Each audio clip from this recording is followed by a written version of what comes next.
regarding a person who is a bit incapacitated due to illness, headache or stomachache, they also exempted from fasting?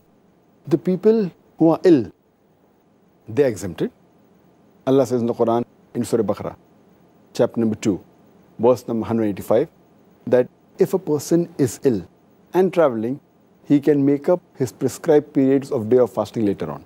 But that does not mean if a person is suffering from a headache or a stomachache or a cough, he should not fast. If a person can fast, if he's sick, it becomes compulsory for him to fast.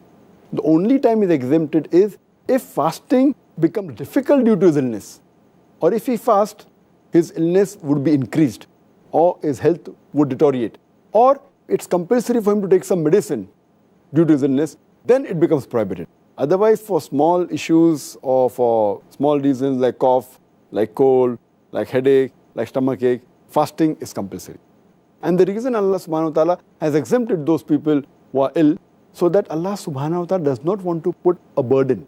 Allah says in the Quran, in Surah Baqarah, chapter number 2, verse number 195, that do not make your own hands the cause of your own destruction. If I'm ill and if I know that fasting is going to cause a loss for me, will deteriorate my health, it's like killing myself. So Allah said it's prohibited.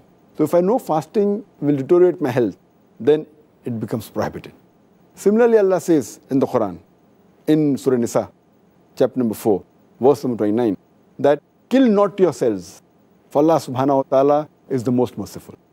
So causing a loss or a damage to your own health yourself is prohibited in Islam.